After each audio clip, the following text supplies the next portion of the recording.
va a hablar el doctor Vladimir Mamani sobre diagnóstico, clínica y tratamiento del COVID. Ya lo conocen al doctor Raúl Copana, él es pediatra intensivista, trabaja en el Hospital del Niño, ¿no? Nos ha presentado ya un tema, interpretación de laboratorios, entonces los dejo con él. Ya, y Raulito, nuevamente muchísimas gracias por dedicarnos un poquito de tu tiempo. Entonces, te dejo ya con la sala, ya estás como anfitrión.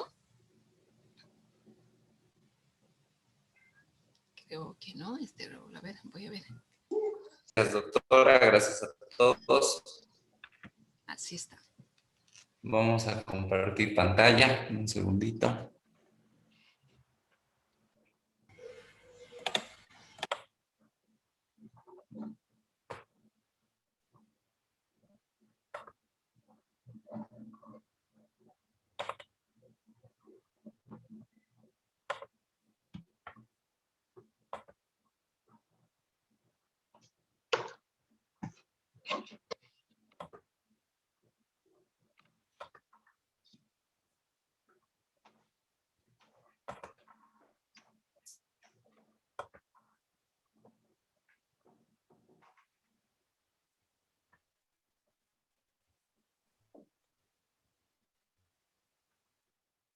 Sí, ¿no?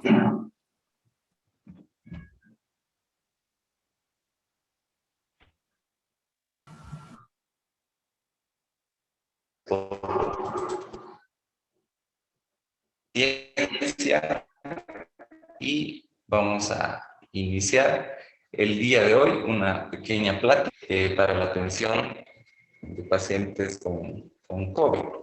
Ustedes que dentro de unos días van a tener la opción de estar en los hospitales, necesitan conocer qué equipos utilizar, cuándo utilizarlos, uso de varios temas que se han realizado en el Hospital del Niño. El primer tema, por supuesto, es el uso racional de los equipos de protección. Raúl, perdón, Raúl, no estás compartiendo todavía. Está tu, ¿qué se llama? Tu archivo ahí de documentos.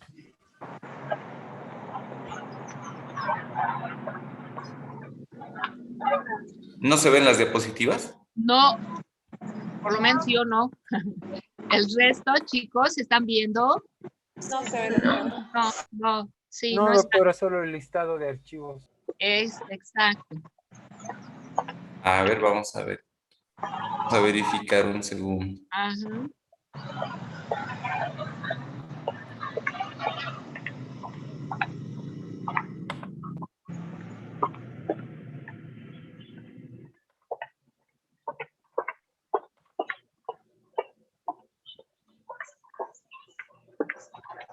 ¿Ahora se puede ver?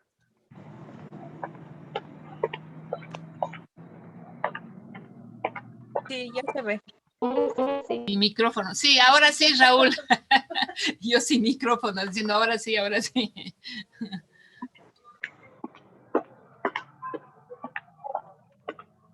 Perfecto, entonces nuevamente comentarles que el uso racional de los equipos de protección personal es el primer paso. Pregunta, ustedes están en el hospital y están entrando a tomar el turno y uno de los pacientes sospechoso de coronavirus presenta de forma súbita con ausencia de pulso. Es decir, está entrando en un paro. La pregunta para todos, no es necesario que la... Poleritas blancas.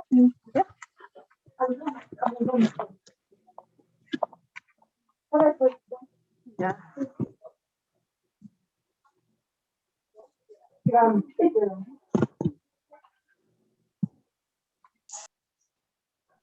La respuesta en este... Lo primero que vamos a hacer cuando estemos ante una situación, un escenario de reanimación en un paciente sospechoso o confirmado con coronavirus es pedir ayuda. Doctor, doctor, Un año nomás. hay alguien con su micrófono prendido. Sí, exacto. A ver, chicos, por Juan, favor, todos sí. deben tener su micrófono apagado.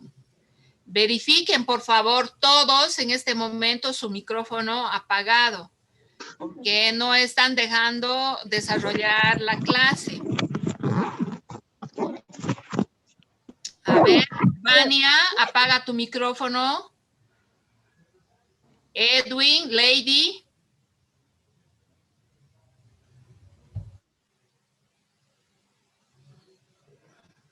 Ya, creo que ahora sí. Y nuevamente te has salido de la proyección, Raúl.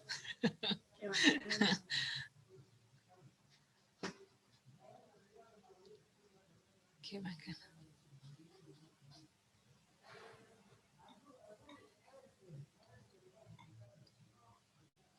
Raúl, tú estás con el micrófono apagado. Es que he debido apagar a todos y él más.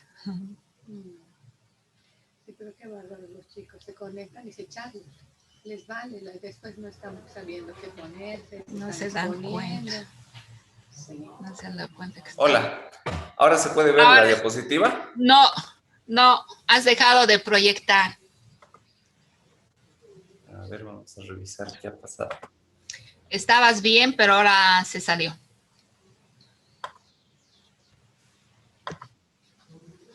¿Se ve? Está empezando, espera, va a empezar. Ahora sí.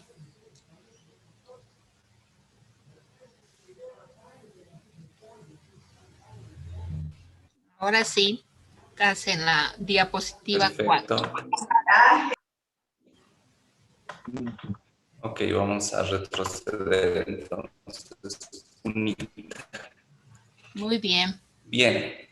En esta imagen se observa a un... Quiero que, por favor, entiendan.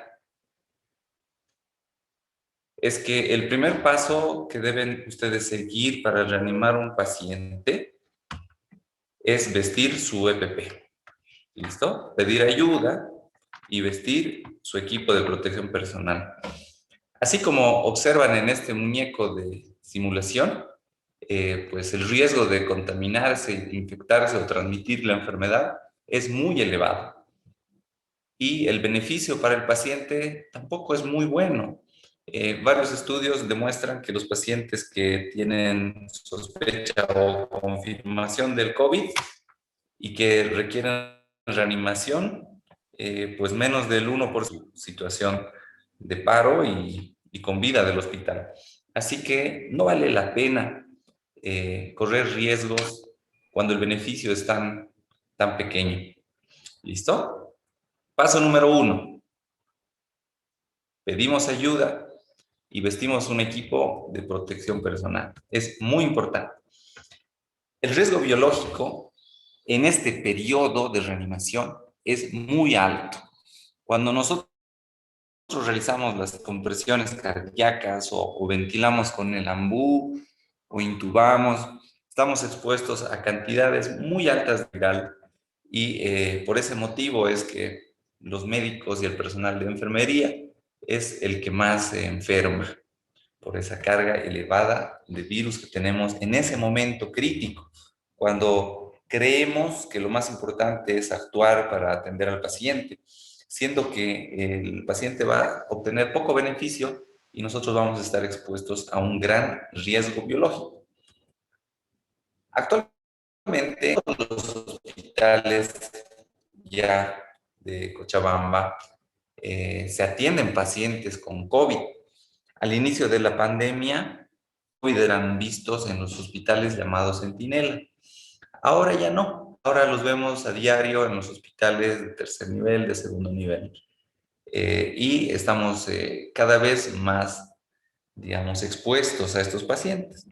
Y es muy importante que vayamos conociendo las etapas de la enfermedad. Ustedes saben que alrededor del 80 al 85% de las personas no presenta síntomas. Entonces, todas las personas que vayamos a atender. Por ese motivo es que el personal de salud debe utilizar en todo momento, mientras está en el hospital, un barbijo, un set de protección ocular, guardar distanciamiento, lavarse las manos y cuando va a atender a un paciente utilizar guantes. Porque todos pueden estar cursando la enfermedad de forma asintomática. Un porcentaje que va entre el 10 y el 15% va a presentar síntomas, de los cuales el 10% presenta síntomas leves y el 5% síntomas graves. Los síntomas leves más frecuentes son el cuadro gripal y los síntomas graves más frecuentes son la neumonía y el distrés respiratorio. El cuadro gripal suele demorar la primera semana de enfermedad y la fase de neumonía y distrés respiratorio suele iniciar a partir de la semana del inicio de síntomas, pudiendo extenderse mucho tiempo, incluso tras la recuperación del paciente. Se considera transmisible la enfermedad durante los primeros 10 días desde el inicio de los síntomas en personas con síntomas leves. En inmunodeprimidos o en personas con síntomas graves puede extenderse hasta los 21 días la transmisión del virus. Así que a tomar en cuenta. Eso es lo que no queremos ver. Hemos visto estas imágenes con mucha frecuencia en nuestros colegas. Entonces, es lo que no queremos volver a ver. No queremos ver nuevamente al personal de salud enfermo o con riesgo de morir o quedar con alguna lesión permanente. Así que tenemos que cuidarnos. Sabemos que el virus se transmite predominantemente por las secreciones respiratorias a través del aire. La transmisión por contacto es excepcional. El virus también se ha encontrado en la leche humana, también se ha encontrado en niños recién nacidos, en el amnios, y también se ha encontrado en las heces. Sin embargo, no se ha descrito caso alguno de teniendo la transmisión aérea y respiratoria la más frecuente. O sea que si estamos a una distancia segura y usamos barbijo, y el paciente usa barbijo, eso nos va a conferir cierta protección para poder hacer nuestro trabajo. No se olviden que el COVID se va a quedar un tiempo con nosotros y necesitamos adaptarnos para poder continuar nuestro trabajo. Esta imagen va digamos, en sintonía de lo que son los manejos intensivas, terapias intermedias, en cuanto al manejo del riesgo de la enfermedad. Entonces, estamos en un actividades preventivas que tenemos cuando vayamos, que estemos adecuadamente cubiertos para no sufrir riesgos. Es más o menos lo que refleja la imagen, ¿no? Un equipo de personas piloteando un avión, aterrizándolo. Eso es lo que básicamente vamos a hacer todos ustedes cuando inicien su actividad en el hospital. Van a formar parte de un equipo de personas que están tratando de cometer los menos errores posibles para atender a los pacientes.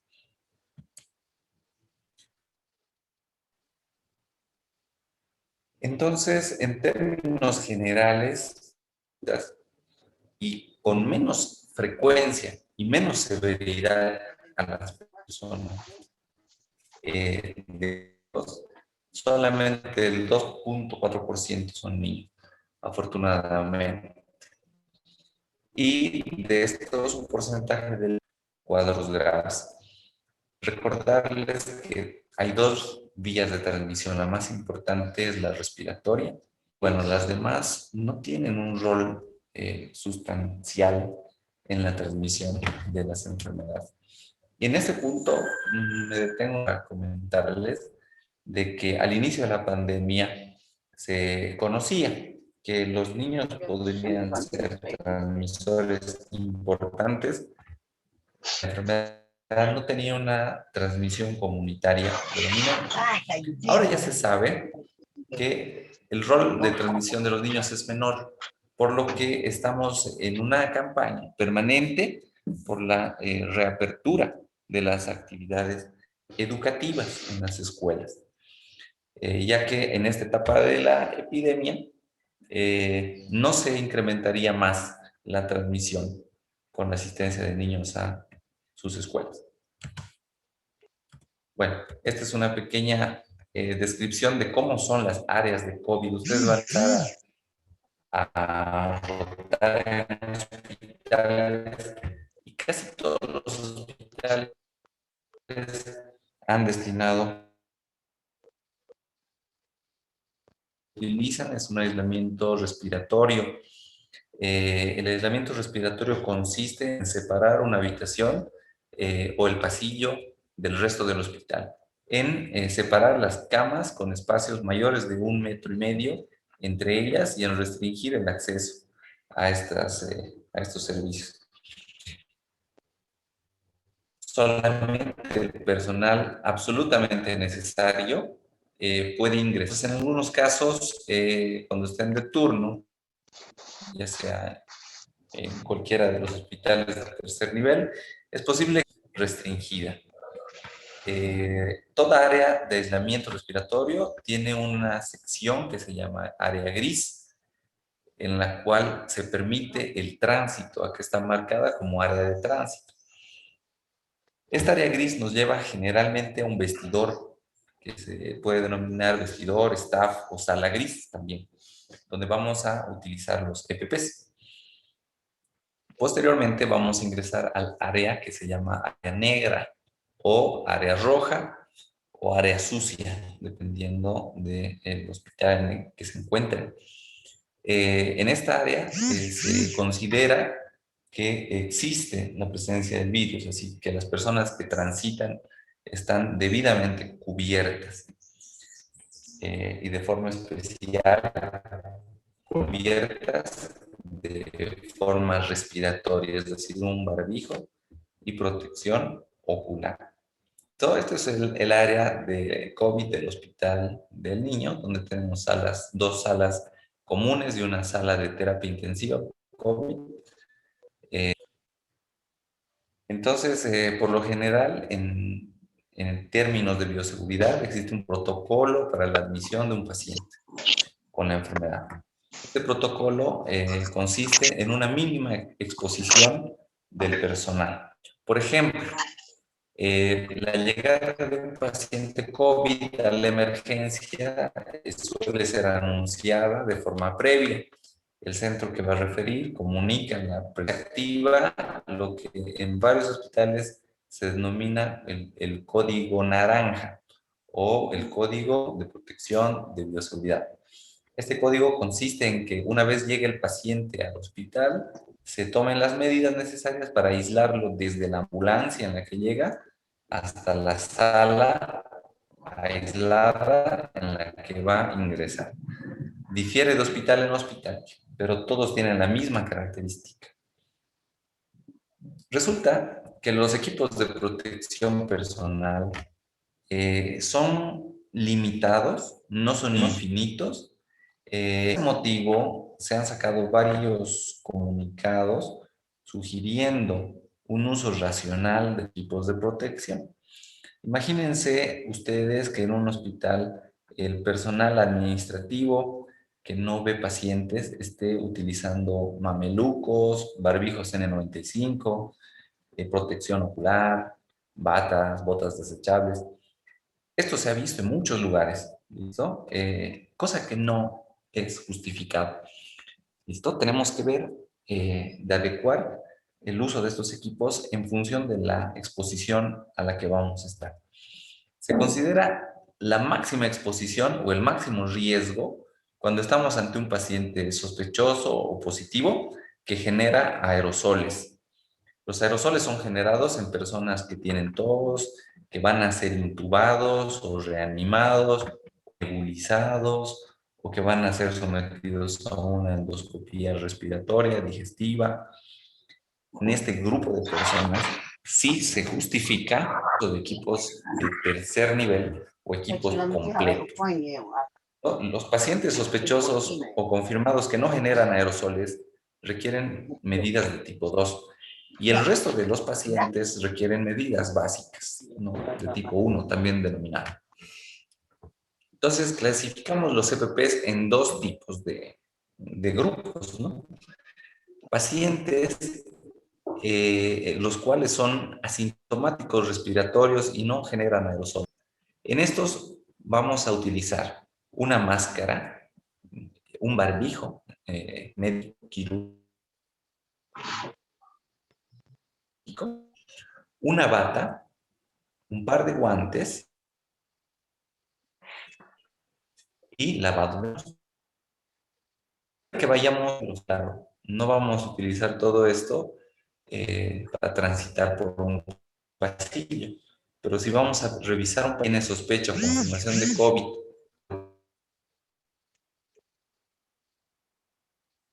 genera aerosol, confirmado o sospechoso de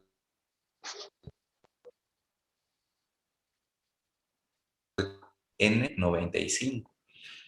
El riesgo de enfermedad de forma respiratoria es muy alto, así que necesitamos cuidar nuestra respiración del medio ambiente. Un mameluco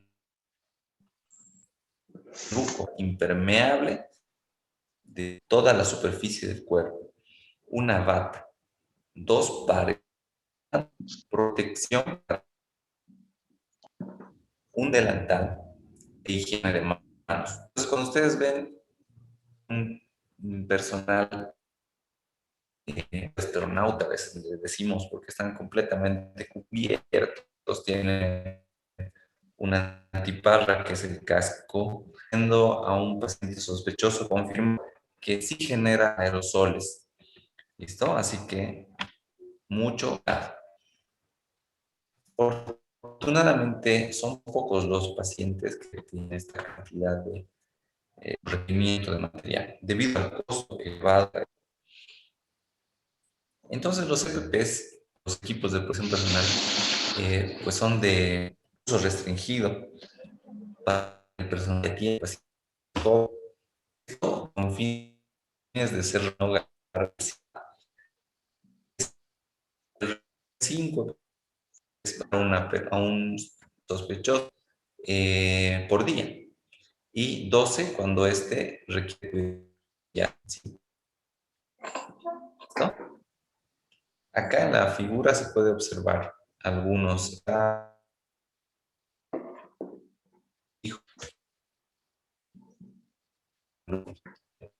Una de las primeras medidas que se toma es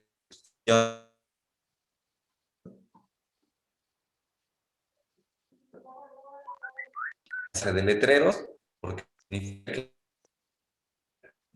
sean destinados para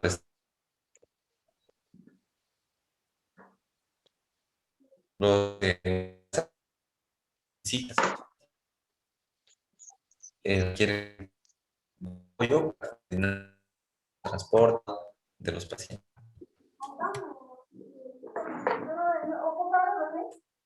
Siempre va a ser una medida útil de bioseguridad, así que si bien esto ya lo saben, no se olviden de urinaria varias veces al día.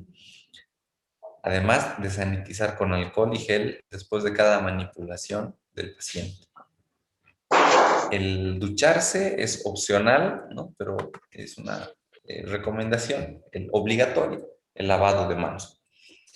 El guardar es una de las medidas también más importantes porque al ser transmitida por secreciones respiratorias el virus, pues las gotitas de flugen caen por gravedad y no suelen viajar más allá de 1,5 metros.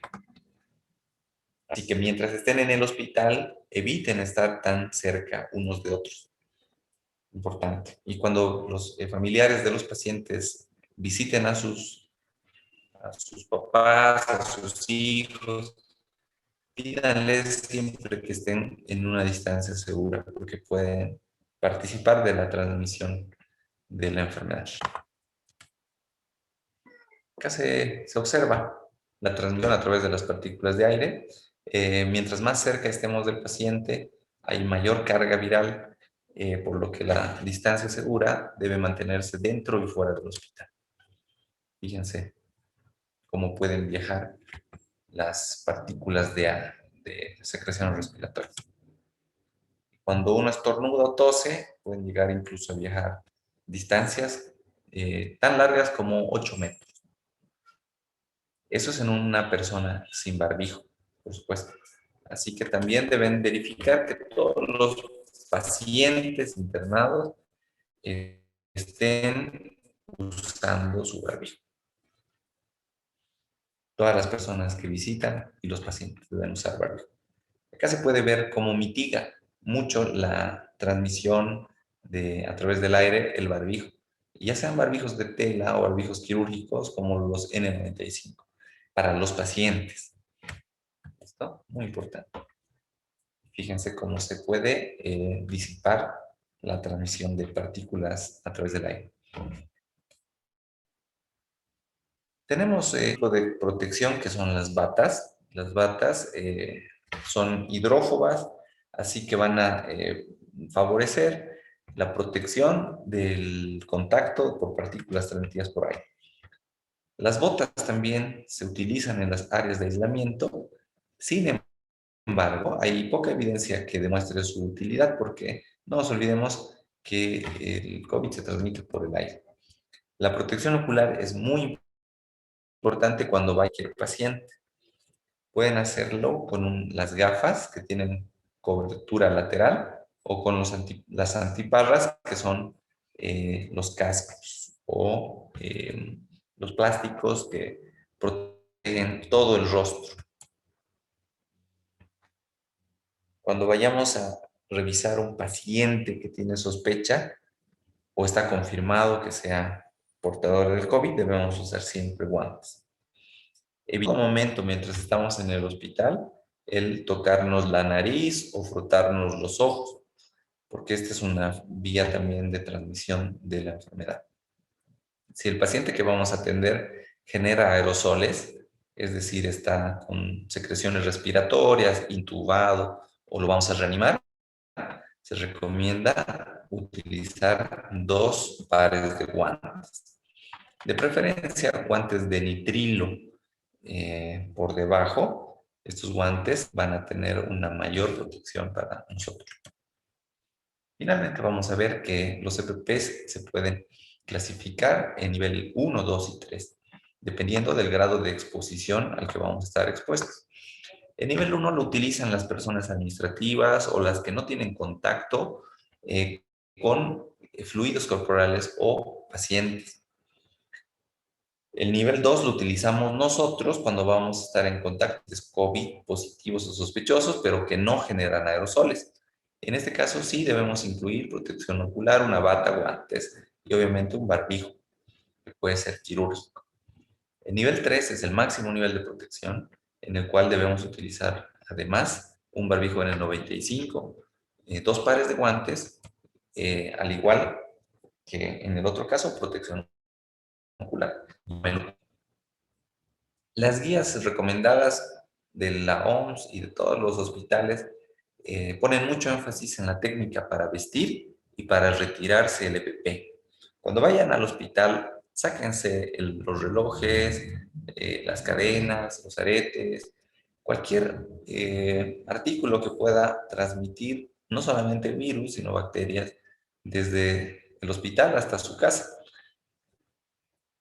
Traten de vestir todo el tiempo un ambo, el cual deberían utilizar exclusivamente en el hospital, evitando salir con este a la calle o a espacios públicos. Siempre al llegar al hospital, lávense las manos con una buena técnica, utilizando estas recomendaciones para el lavado de manos. Cuando ingresen al REVIE, pónganse primero los guantes posteriormente vistan el EPP, si van a utilizar un equipo de nivel 3, mameluco, para evitar accidentes, siéntense para poder calzar mejor los zapatos y no correr riesgo de caerse. Posteriormente, utilicen 95 y pongan la protección ocular. Previo al ingreso al área COVID, fíjense en un espejo que casi todas las áreas COVID tienen, que estén completamente cubiertos. Muchas veces por el apuro o por la costumbre, entramos y una vez adentro nos damos cuenta, por ejemplo, que no nos hemos puesto un gorro y que tenemos el cabello suelto, o que está descubierta cierta parte de nuestro cuerpo. Es muy importante vestir bien un EPP, siempre contar con una persona al lado que nos diga si estamos bien o estamos mal vestidos, ¿no? Porque a veces no lo hacemos bien. El retiro es una parte súper importante para la protección personal. Cuando salgamos de un área COVID, primero vamos a aplicar sanitizador a nuestros guantes con alcohol. Una vez sanitizados nuestros guantes, vamos a retirarnos la bata. Retirada la bata, nos vamos a sentar y vamos a retirarnos tranquilamente el mameluco de forma segura para evitar accidentes. Una vez retirado el mameluco, vamos a quitarnos la protección ocular y el par de guantes contaminados para finalmente quitarnos el barbijo y el segundo par con la otra diapositiva. Es necesario revisar que hayamos quitado bien el EPP en un espejo y fijarnos que no nos estamos saliendo del área aislada, por ejemplo, con gorro o con el barbijo, con una antiparra o con algo. Todo lo contaminado debe quedarse en el vestidor. Muy bien, esa es una pequeña, muy necesaria, porque ustedes están ingresando a los hospitales en una de las épocas más duras de la medicina moderna. Se ha visto una alta mortalidad del personal sanitario y lo que queremos hacer es pues prevenir que sigan habiendo casos, por lo que es muy importante que tomen en cuenta estas recomendaciones. Vamos a hacer una pregunta para todos. Paciente que entra a un hospital por haber sufrido una mordedura de perro en el labio, tiene el labio muy lesionado y requiere una cirugía plástica. Es sospechoso de portar el COVID porque sus familiares son positivos, porque tiene serología positiva, pero no tiene clínica respiratoria.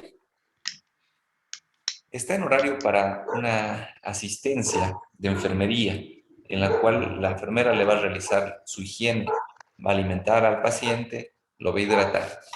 La enfermera nos pregunta, ¿qué nivel de protección debe utilizar para este paciente sospechoso que no genera aerosoles, que está obviamente internado en un área COVID? Opción 1. El paciente requiere un equipo de tipo 1. No va a incluir dentro de su vestimenta una bata, solamente va a entrar con su pijama o su guardapolvo, guantes y un barbijo corriente.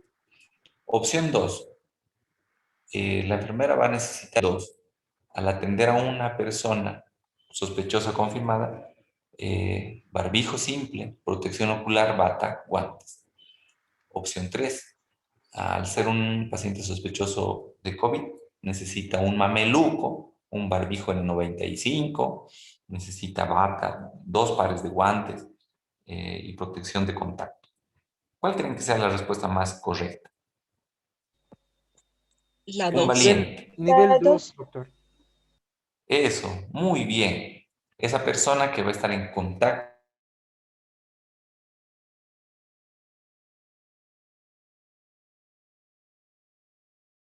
No se lo escucha, doctor. físico. ¿No se me escucha? Es correcta la respuesta. Ahora sí. tipo 2. Tipo 2, ¿listo? ¿Cuál es la diferencia en términos, digamos, 3? Tiene un costo muy elevado. Y no se olviden que los equipos se van a ir cambiando cada 6 horas. Les comento, un mameluco tiene el costo que oscila entre 80 y 100 bolivianos.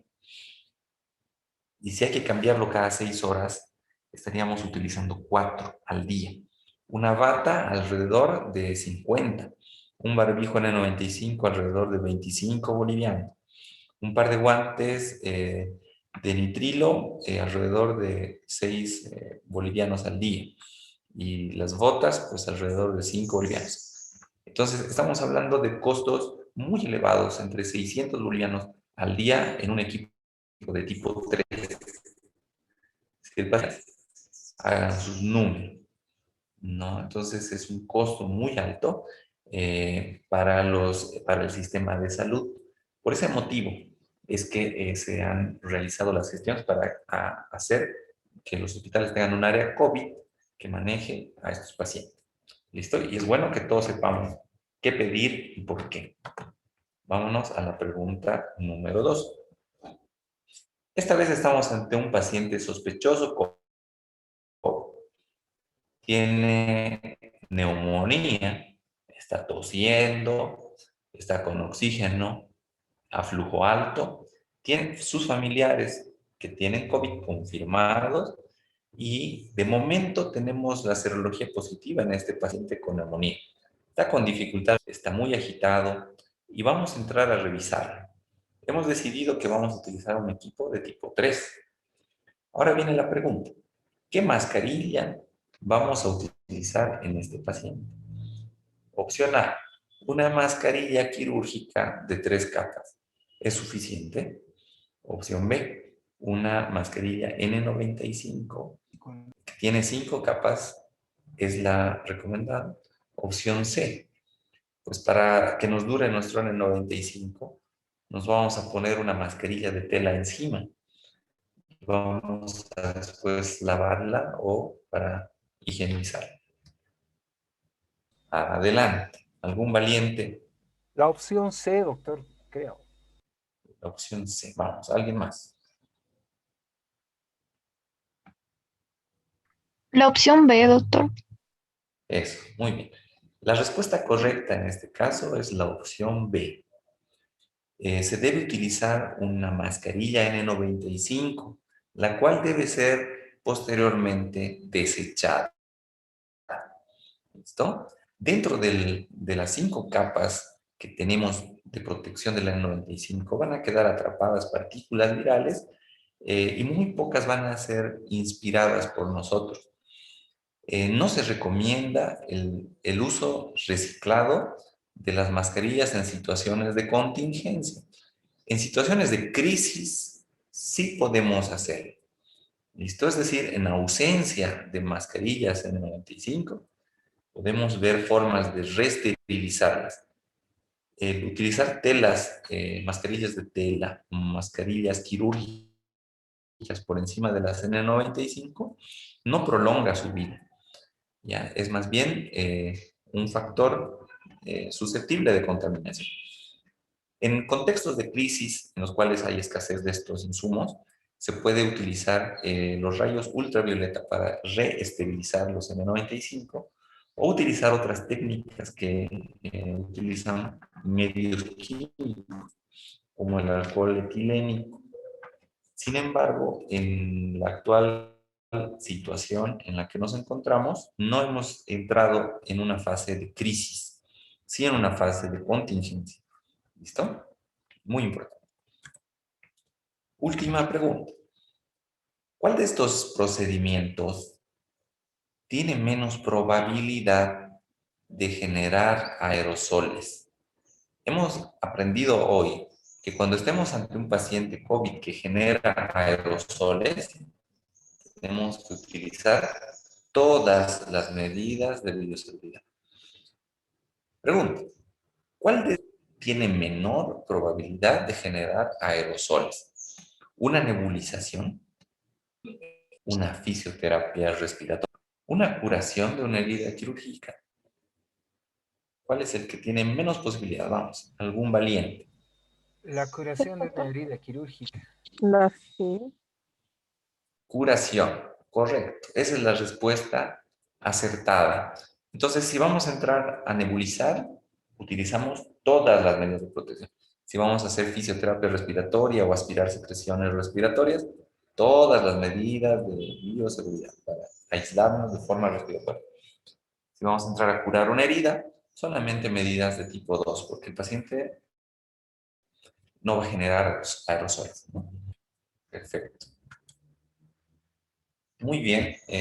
A pesar del corto tiempo, creo que se ha podido transmitir un mensaje que es el tema de que la bioseguridad en la contingencia del COVID es muy importante, ¿verdad? Van a estar expuestos a pacientes con COVID.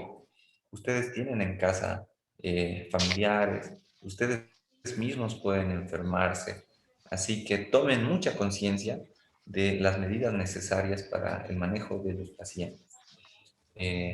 Muchas gracias a todos por su participación y si tienen alguna pregunta, con mucho gusto.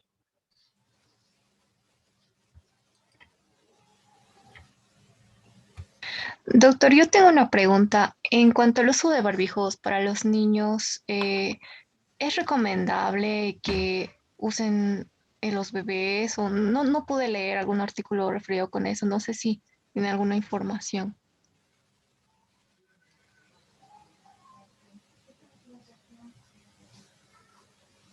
Pues la respuesta es depende.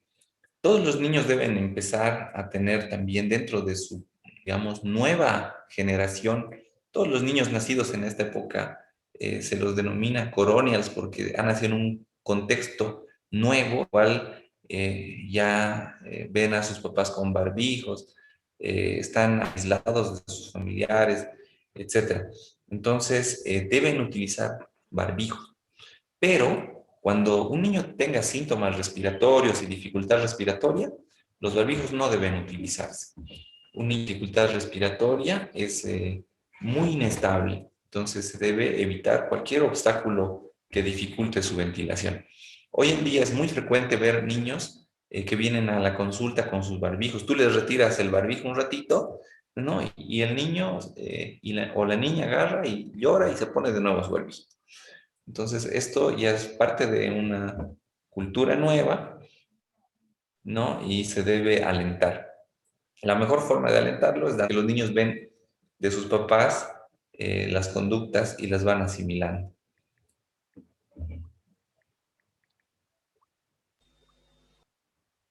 Bien, ¿alguien más tiene alguna pregunta, chicos? Una pregunta, doctor. ¿En cuánto de porcentaje ha aumentado el índice de contagio en relación al anterior pico de la pandemia, el COVID en niños, doctor? ¿Y por qué? ¿Y si es más Pues agresivo o no? el índice de contagio, yo diría más bien la presentación ha sido más frecuente en esta segunda ola, digamos, de niños. Que en la primera, ¿no? No tenemos datos que nos digan exactamente cuánto más, ¿no? Pero en todo el país tenemos el reporte de 350 niños que enfermaron con COVID y alrededor de 43 niños desde el inicio de la pandemia que fallecieron por COVID. Entonces es bastante grave también en niños, ¿no? Eso también a tomar en cuenta.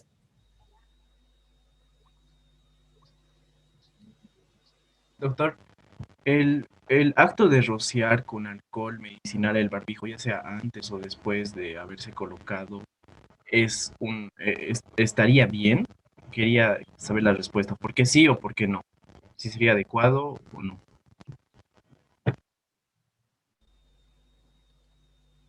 El alcohol se utiliza preferentemente para sanitizar las manos.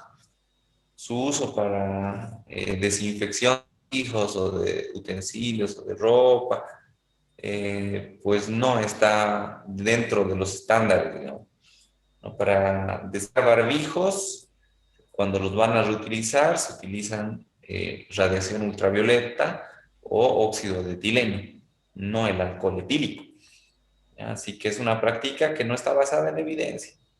Puede ser una forma de sanitizar una superficie, pero absolutamente desprovista de evidencia científica.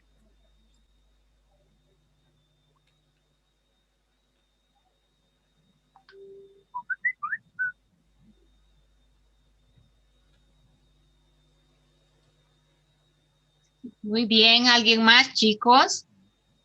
Muy bien. Listo, doctor. Muchísimas gracias, pues le agradecemos nuevamente y ya los tendrá los nuevos internos a partir del 1 de marzo.